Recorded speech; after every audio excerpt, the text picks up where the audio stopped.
Halo guys, jadi gue Mendra Lestari dan di sini gue bakal kayak cerita sedikit pengalaman gue selama gue memulai belajar untuk investasi. Gue saat ini sedang memakai aplikasi Bibit. Jadi kayak gue bakal ceritain semuanya dari awal gue kenal Bibit, dari gue pertama kenal investasi dan seputar hal-hal investasi dan lain-lainnya. So, gue juga masih belajar sih sampai sekarang karena kayak gue juga awalnya orang awam yang nggak tahu apa-apa, kayak apa sih investasi, apa sih Bibit, apa sih reksadana, atau apa sih saham atau segalanya. Itu kayak bener-bener gue buta banget. Tapi kayak semenjak adanya teknologi kan kita bisa belajar nih dari YouTube, dari Instagram, dan dari banyak hal. Kayak dari buku pun banyak banget buku-buku yang tentang investasi dan lain-lain. Buku-buku luar pun banyak bagus juga. Jadi kayak gue pengen cerita sedikit pengalaman gue aja sih kalau untuk sekarang menggunakan aplikasi Bibit. So, keep on watching guys. Jadi sebelumnya itu gue download Bibit itu pada tanggal berapa? Ya, lebih tepatnya gue lupa sih pada tanggal berapanya. Coba gue cek history gue ya, pas pertama kali gue deposit. Itu gue jadiin hari pertama aja gue memulai Bibit. Bentar. History gue itu pertama kali gue melakukan deposit ke Bibit itu pada tanggal 11 Juni 2020, which is udah berapa bulan ya? 6, 7, udah mau 7 bulanan kan. Udah hampir 7 bulan gue menggunakan aplikasi Bibit. Nah, dari awal gue menggunakan aplikasi Bibit pun gue kayak enggak langsung kayak besar-besaran gitu, enggak langsung kayak depo langsung gede, enggak langsung kayak gitu. Gue orangnya juga namanya orang awam kan, kayak kita takut dong, otomatis kayak awalnya nggak mungkin langsung depo gede. pasti kayak coba-coba dulu nih aplikasi bagus ya sih, recommended ya sih, or jelas ya sih, kayak masih takut-takut kan, apalagi kayak duit kita kan ini masalah uang kan, masa gue kayak langsung deposit gede terus gak tahu uang gue diapain sih gitu.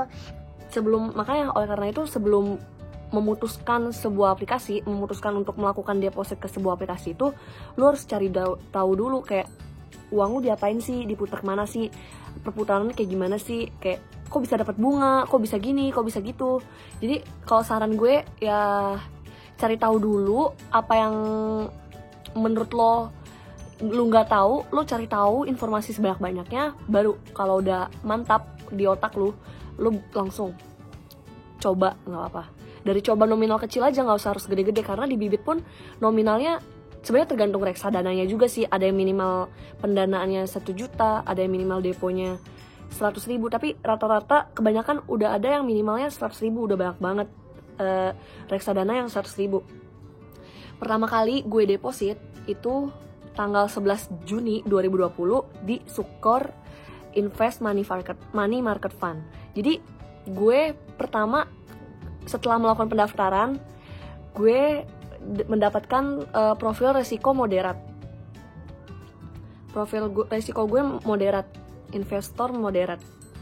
Lalu gue mulai nih melakukan pendanaan karena gue masih takut-takut kan, kayak gue takut deh uang gue turun walaupun cuma 100.000 ya. Gue takut deh uang gue turun. Gue takut deh kalau misalkan turun gimana, gini kan, karena gue masih awam banget, masih buta. Lalu gue taruh nih 100.000 pada tanggal 11 Juni 2020. Terus gue lihat perkembangannya dong. Kayak nambahnya dikit banget, cuma 11 perak, 1 perak gitu-gitu lah, pokoknya kayak perak-perak gitu lah yang rupiah-rupiah itu. Terus gue kayak penasaran nih, nambahin lagi. Tanggal 16 Juninya gue depo lagi 100.000 ke Sukor Invest lagi. Terus kayak setelah gue pikir-pikir, emang sih gue sebelum download Bibit gue lagi mikir nih, gue pengen naruh uang gue bukan buat di tabungan aja, kayak gue pakai BCA. Gue nggak mau uang gue didiemin di dana tabungan gue aja, tapi gue pengen tabungan gue tuh kayak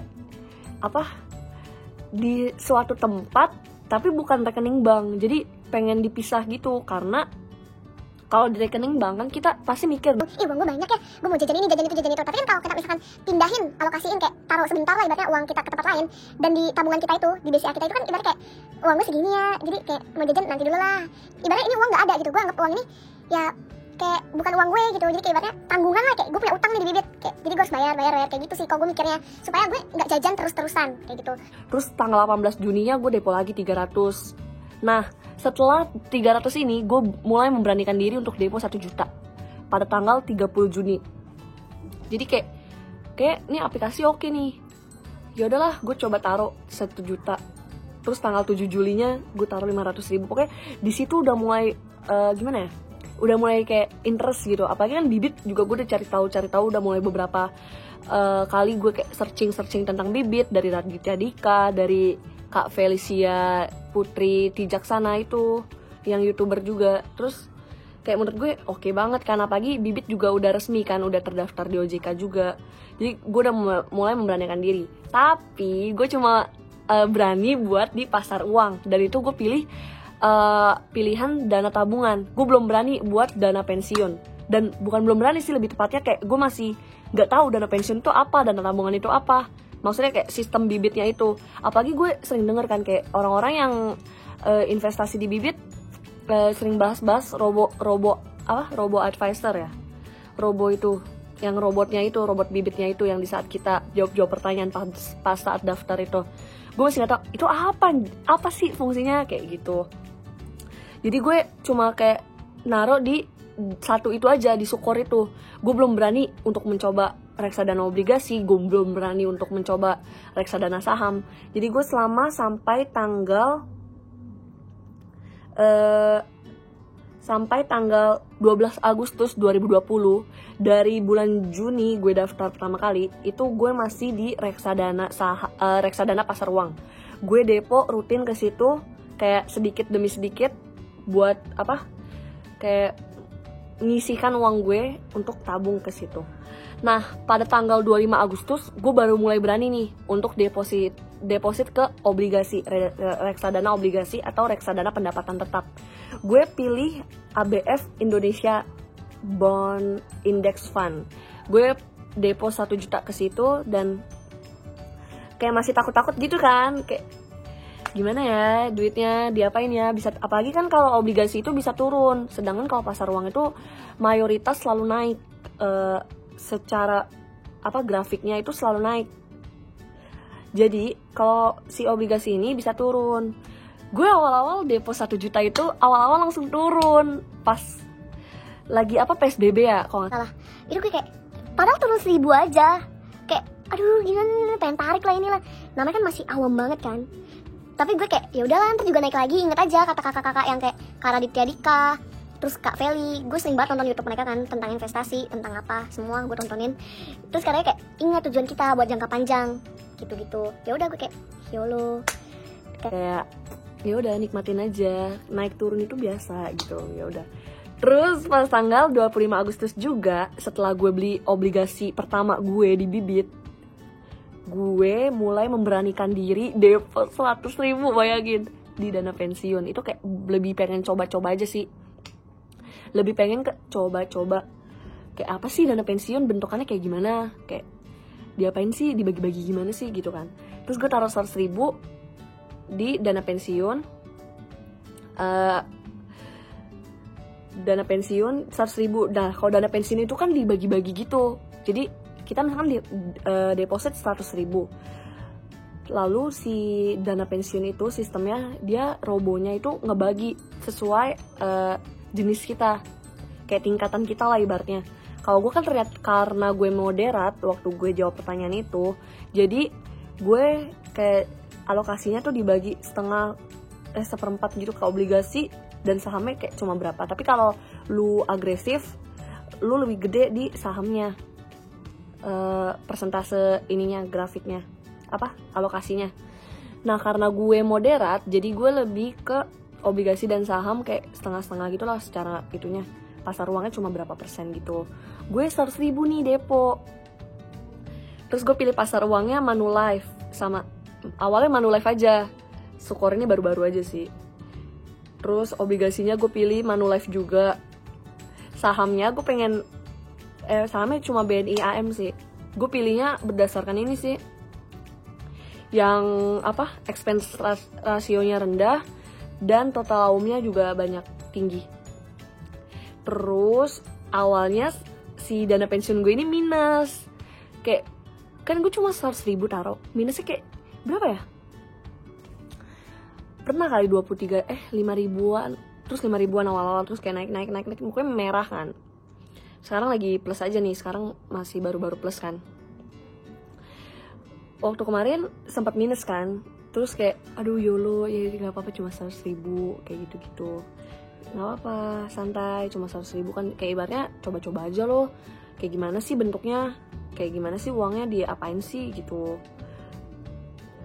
Abis itu tapi lama-lama setelah minus itu dia berubah. Kita kayak sebenarnya saran gue sih anggap aja uang itu gak ada, anggap aja uang itu nggak pernah, maksudnya bukan nggak pernah ada, tapi kayak anggap aja uangnya nggak ada, mau naik turun kita nggak peduli gitu, karena ingat tujuan kita balik lagi ke jangka panjang.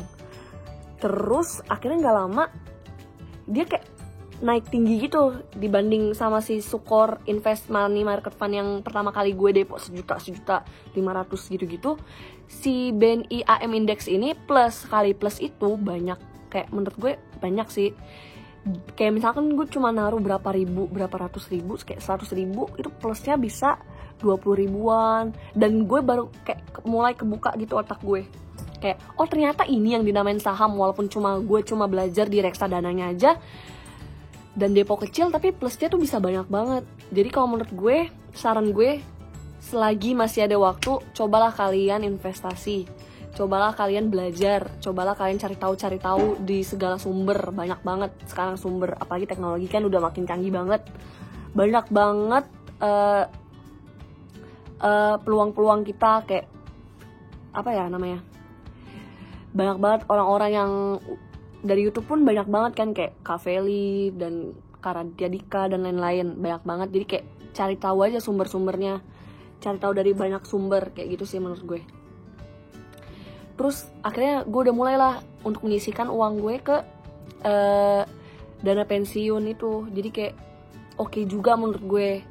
Terus ya udah, mulai seiring berjalannya waktu, mungkin ada plus dan minus juga sih, kayak naik turun uangnya, tapi anggap aja lu nggak usah pedulin itunya, dan balik lagi ke tujuan lu awal, yaitu untuk jangka panjang dan kayak ibaratnya untuk masa tua lu lah nanti gitu. Sampai sekarang gue masih melakukan deposit sih, kayak rutin ngetekatin diri gue gitu buat supaya nyisihin uang gue ke bibit ini. So itu aja sih awal video gue kali ini. Jadi gue pengen ngajak kalian semua untuk mulai investasi sekarang juga. Bukan sekarang juga sih, maksudnya kayak secara masih ada waktu, masih muda, masih ibaratnya masih panjang masa depannya. Mulailah nabung, jangan boros-boros, jangan menghamburkan uang untuk hal yang gak penting. Karena ingat, kalau kita menunda kesenangan kita sekarang, mungkin masa depan kita lebih baik. Jadi kayak ibaratnya masa kesenangan kita tuh disimpan aja, jangan dihambur-hamburkan, jangan dihabiskan sekarang gitu. Nabung aja dulu buat masa depan, masa tua kita. Karena menurut gue tuh penting banget kan. Apalagi kita juga nggak tahu kita bisa kerja sampai kapan, kesehatan kita gimana, entah ada biaya-biaya yang nggak terduga yang harus kita keluarkan kan. Jadi jangan hambur-hamburin uang sih kalau menurut gue.